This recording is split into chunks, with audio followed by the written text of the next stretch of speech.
Horas e 42 minutos. O nosso assunto agora é imposto de renda, porque o prazo de entrega começa hoje, 1º de março, e vai até o dia 30 de abril. A gente tem aqui na linha Reinaldo Lima Júnior, que vai conversar com a gente. Ele que é presidente do Sindicato das Empresas de Serviços Contábeis, Sescom de São Paulo, para tirar dúvidas, para dar dicas sobre a declaração do imposto de renda 2021, ano base 2020. Muito bom dia, Reinaldo Lima Júnior. Muito obrigada pela sua presença aqui no Nova Manhã. Muito obrigado, Adriana. Muito obrigado, Mauro. Bom dia a todos os ouvintes. Bom dia, Reinaldo.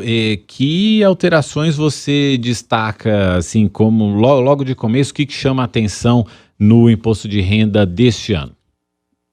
Bom, tem algumas novidades, algumas tecnológicas, outras com relação aos contribuintes.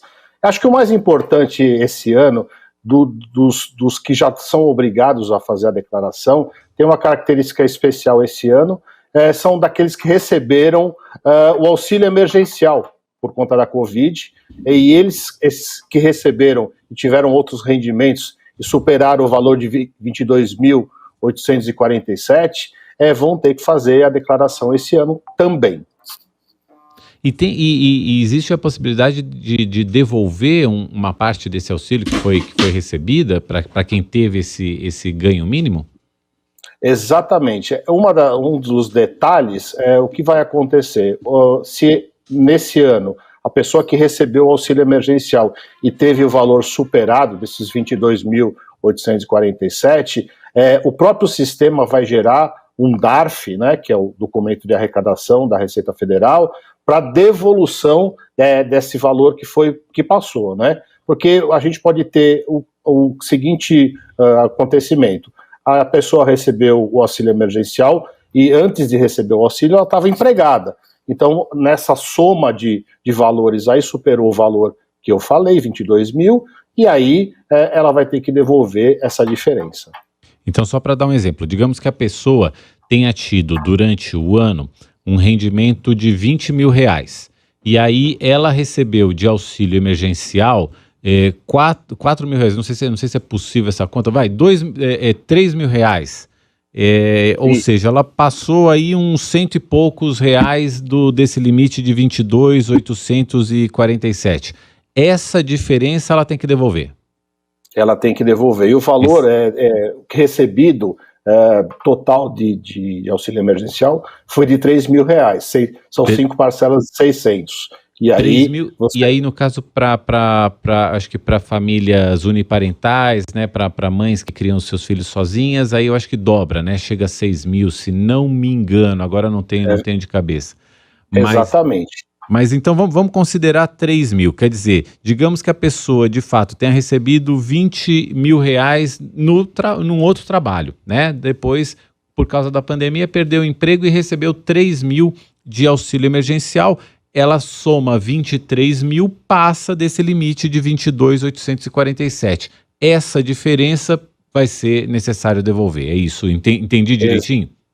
Exatamente.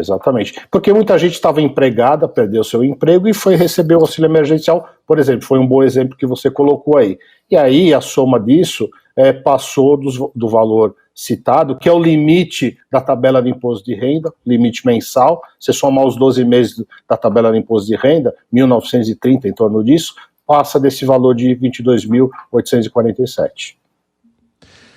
Agora, em relação, aqui chegou uma pergunta nossa aqui de um ouvinte, ele diz o seguinte, que a dúvida é em relação a dependentes, é uma ouvinte nossa, ela diz que o marido dela ficou desempregado durante a pandemia e começou a receber o auxílio emergencial, se ela pode declarar como dependente e se esse valor do auxílio emergencial ela também pode declarar. O nome dela é Amanda, ela é de Hortolândia, interior de São Paulo. Bom, Amanda, sugiro que você faça a soma, pode se declarar separado, né? Ou se você, Amanda, é dependente, você pode fazer a sua declaração em separado. Acho que aí não é nenhuma fuga, né, de fazer a declaração. separa do seu marido e você conseguirá aí estar no limite de isenção. Uma outra dúvida aqui é do Afonso Padilha, que é de Olinda. Ele pergunta o seguinte: se quem recebeu o auxílio emergencial é obrigado a declarar ou só quem recebeu rendimentos acima de 22 mil? Acho que na verdade seriam 28.559, não é isso? É uma pequena confusão. O auxílio emergencial, o valor é 22.847. 28 mil é qualquer outro rendimento tributável que é obrigado. É o item 1 lá que está obrigado, né, que é 28.559. Esses dois valores até confundem um pouco, mas esse tradicionalmente eram os que são obrigados a declarar, que tiveram rendimentos tributáveis acima de 28 mil, mas no caso do auxílio emergencial é o 22.847. A soma do auxílio com os outros rendimentos tributáveis. Então, para quem recebeu o auxílio emergencial, tem que declarar imposto de renda quem teve renda total em 2020 acima de R$ 22.847. Isso para quem recebeu o auxílio emergencial. Perfeito, Mauro. A gente está falando aqui com o Reinaldo Lima Júnior, presidente do Sindicato das Empresas de Serviços Contábeis de São Paulo. Ele está tirando dúvidas aqui, dando dicas sobre a declaração do Imposto de Renda 2021. Muitos ouvintes aqui mandando dúvidas para a gente. E vou fazer mais uma pergunta aqui do auxílio emergencial para ver se ficou tudo certinho aqui na cabeça da galera. O Pedro de São Paulo, ele diz o seguinte: caso a pessoa declare um valor acima e aí deu a indicação lá para devolver o auxílio emergencial, como que ela faz depois? Logo depois ela retifica a declaração? Conseguiu entender essa pergunta? Não, eu entendi mais ou menos, vamos ver se a resposta é essa. Na verdade, o sistema vai gerar automaticamente quem teve o rendimento do auxílio emergencial, rendimento tributável, somado ao auxílio emergencial, na hora do encerramento da declaração, vai gerar um DARF para devolver a diferença para a Receita Federal. Então não vai ter que retificar nada. No final da declaração, vai gerar um documento para pagamento dessa diferença. Uma outra, a Manuela, também nossa ouvinte, ela pergunta o seguinte: quem recebeu ação trabalhista sempre ganhou o mínimo, mas recebeu uma ação trabalhista parcelada, né? E aí passou o valor em relação à isenção. Essa pessoa precisa declarar também? Precisa sim, são rendimentos tributáveis, e aí ela precisa informar todos esses rendimentos. Geralmente são valores que são superiores ao limite, e ela tem que fazer a declaração normal. E aí, se der imposto a pagar, geralmente é a diferença do que já foi retido na fonte. Reinaldo, para quem vendeu um imóvel em 2020, o que essa pessoa precisa fazer? Bom, tem duas condições. Uma dessas condições é se ela declarou que ela vai comprar nos próximos 6 meses outro imóvel, ela tem que informar, né? Então ela é uma opção de isenção de pagamento do imposto, mas ela tem que informar, ou ela teve a aquisição do imóvel, ou não, ela só ficou com o valor. Esses dois casos tem que informar. E isso informa na própria declaração desse ano? Isso, na própria declaração. Você tem que, na declaração de bens e direitos, você coloca lá o valor no histórico, o valor da venda, né? E aí você tem que apenas fazer a baixa do seu imóvel. Mas, como eu repito, se você fez a opção de aquisição de imóvel nos próximos 6 meses, você tem que declarar, e teve ganho de capital, e aí tem o complemento, que é fazer a declaração de ganho de capital, que é apartada, e você tem que dizer se teve o ganho de capital na venda do imóvel. E se tiver ganho de capital, aí vai gerar também um DARF para pagar o imposto referente a esse ganho de capital, é isso? Isso, esse DARF foi gerado no momento que você fez a declaração de ganho de capital. Isso, por exemplo, você vendeu em junho esse imóvel, a declaração de ganho de capital você tem 30 dias para fazê-la, e aí o DARF foi pago já, senão você vai ter que pagar com multa se fizer agora.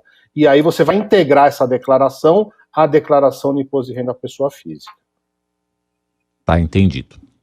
Muito bem, a gente está conversando aqui com o Reinaldo Lima Júnior, presidente do Sindicato das Empresas de Serviços Contábeis, para vocês aí tirarem dúvidas a respeito do imposto de renda. E tá chovendo dúvida. Tá chovendo dúvida. Tá chovendo. É isso aqui, dúvida para imposto de renda é o que não falta, né?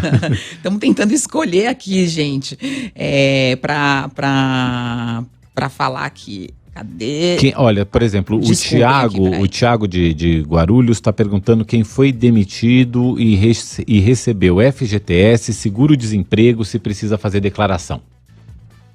Se o valor dos rendimentos foram superiores a 28.559, tem que fazer sim. O Vicente também está perguntando, ele é de Osasco, está perguntando se o auxílio emergencial recebido por dependente precisa ser declarado no rendimento do titular.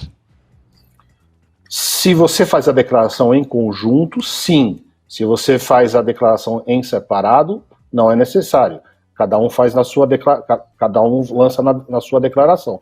Agora, se você costumeiramente faz essa declaração e o valor do dependente vai somar com a sua renda, provavelmente pode passar, e aí sim vai ter que ser devolvido esse dinheiro.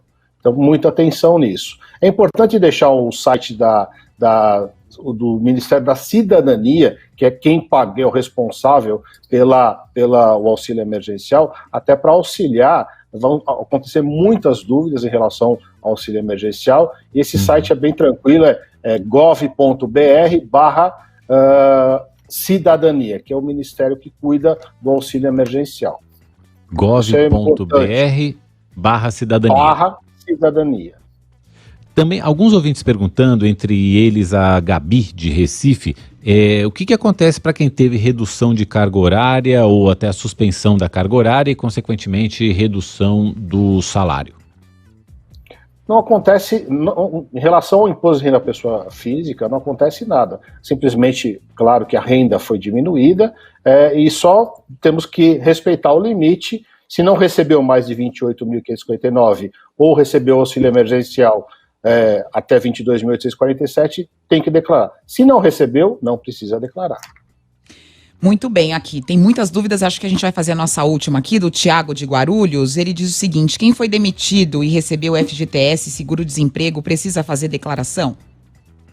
Precisa sim, lembrando dos limites. Obrigado a fazer a declaração, se passou de 28.559 e 22.847, somado o auxílio emergencial, tá?